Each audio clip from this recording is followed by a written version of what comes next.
In today's video, I have a couple of friends on the channel today.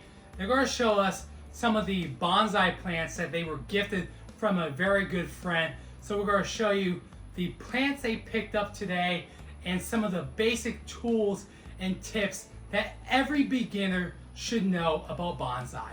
So let's garden on. So first up, what is bonsai? So guys, most people think bonsai is a type of tree, right? But what is it? From my understanding, bonsai is basically miniaturizing any tree, shrub, or plant through pruning and restricting the root growth by using a pot, of what's called the bonsai pot. So it's more like an art form than anything else.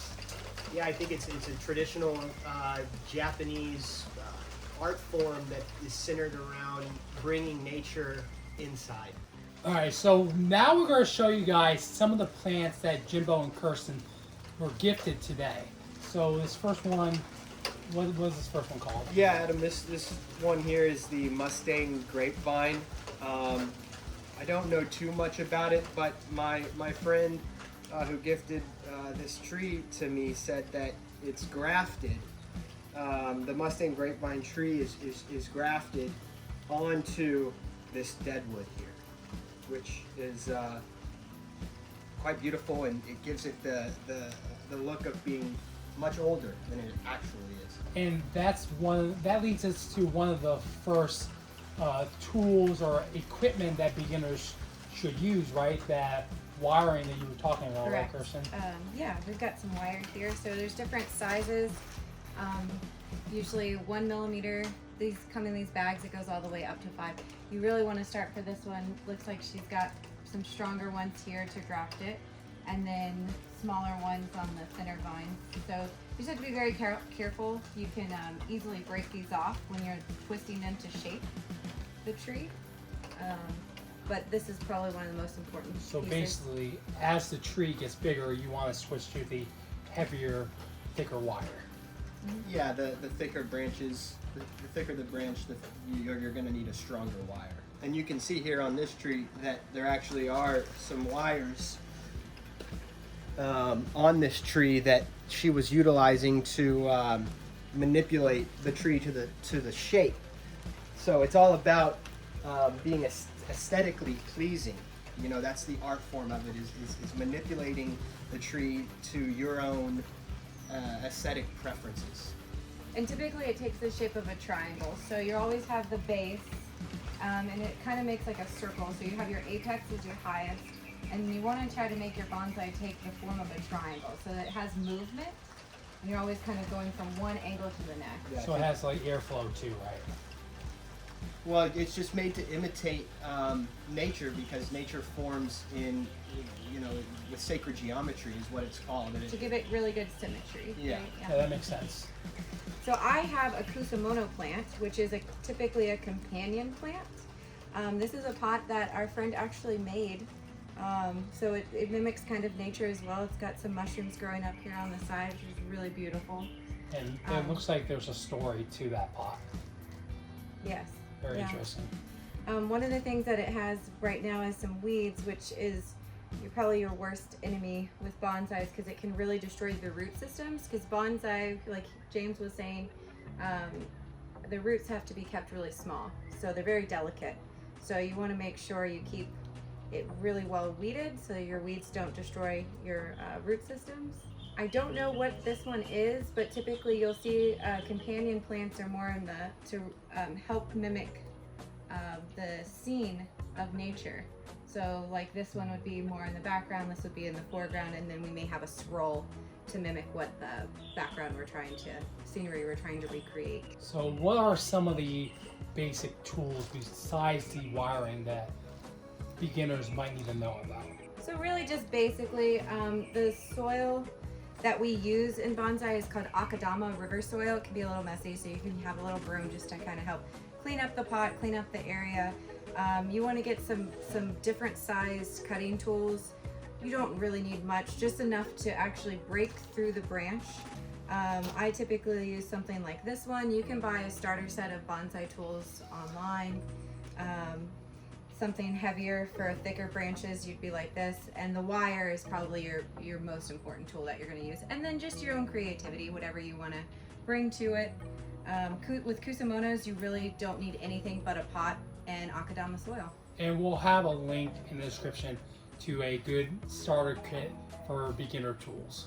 All right, guys, so here's the next plant that we're going to talk about. They said that this tree actually died during the Houston freeze. So, is there another story behind this besides what I just mentioned? I think that's pretty much it, other than the fact that after it died, it was cut, and then the owner continued to water it, just hoping that things would be okay, and it's coming back here is what you can see. Mm-hmm. So like in 5 or 10 years, this is going to be, if you keep up with the maintenance of this bonsai plant, it's going to be a good looking bonsai tree again. Yeah, it could look, you know, it'll start to get taller and taller, but it's going to take some time and attention. That's the thing with bonsais, it's a lot of patience. Yeah. It takes a lot of time. So you spend years, like some of the trees that our friend have are 70, 30 plus, all the way up to 70 years old.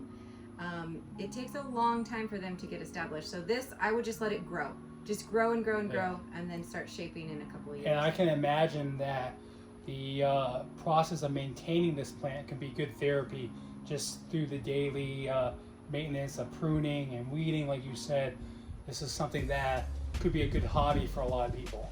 Yeah, you got to be careful though, taking on more than you can chew, because these older trees are very delicate and they cost a lot of money, and unless you've had them from the very beginning, and you'll spend a lot of money and you won't know what you're doing, and you'll lose your tree and you'll be devastated. Yeah, like Jim said, you'll lose a lot of trees because it's not always as beginner friendly, so you don't want to overwhelm yourself. How many trees have you lost? Well, more than a lot. half, I've more killed than a lot of trees. Some have been stolen from me. I've influenced them, you know, away from life, unfortunately towards death in some instances, but not on purpose, you know. But it was you know, sad to watch them die. So one tip is to make sure that your bonsai trees are safe from other people from being tempted from stealing them too. It's the obvious one, right? Yeah, and the other thing is that because you're keeping them under such stressful conditions, that's the thing. They're very finicky, they're very delicate. The reason why I use the akadama soil is for very good drainage. Fertilizer, you can see there's some in here too. That's what you want to do a couple of times a year. I think bonsaiing is a hobby for like master gardeners, you know, people that are experienced with plants and shrubs and trees, and they want to take their interests to another level. And people that have the patience too to learn.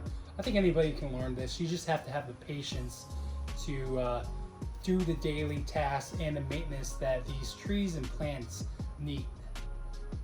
And they do require a lot. And then I wanted to speak a little bit about this plant. This is the one that my friend wanted to gift Adam. This one here is called the Japanese bloodgrass, and it's very rare in Japan. And I don't know much more about it. I'll let Adam research it and provide more information to you all as he continues to care for it. And you can see it's already starting to turn red. This whole plant, if you get a bit more sun, it grows in all of Southeast Asia, but this red color, it'll start to turn Really dark take off red. its spray. Yeah, and you'll just... So if you have one of these plants, if you put it in your garden with other plants, sooner or later, you're going to only have that, right? Right, it will take over. So you want to keep this in a pot. It is a perennial, so it'll come back every year. But it is kind of, think of it as like mint or lemongrass. If you put it in a bed, it's going to take over that bed. So you want to keep it separate, away from your other plants. It is very beautiful, but I would use it, you know, you could use it in your front garden in a pot, or like this one is a kusamono, so you can keep it in a smaller pot as well. Very cool.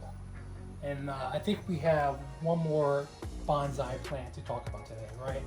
So what's the story behind this one down here? So this is a very special kusamono. This has Egyptian papyrus. miniature papyrus right here, and it's again just kept miniature because it's in a small pot. Usually some of them can get really, really big, and this is what the Egyptians used to make paper out of. There's some reeds here, and then we also have some lilies, baby lotus lily, and when these flower, they have big, white, beautiful flowers, but in this case, they'd probably be a little bit more smaller. Miniaturized. Miniaturized. Yeah, so that's very interesting. That shows you right there that bonsai, they're just not trees. They a variety of different types of plants. Yeah, creating whatever sort of scenery or miniature micro habitat that you want to bring inside and have with you, enjoy inside. All right, guys, so I hope you enjoyed seeing this bonsai collection today and learning some of the basic tips and some tools that beginners should start off with. These are just some basic tools to get you started, but the bottom line is that you need something to cut with, and always remember to clean your cutting tools after using them. Otherwise you might spread some kind of disease, and you need some kind of wires too to form the branches, and some kind of brush to clean the soil.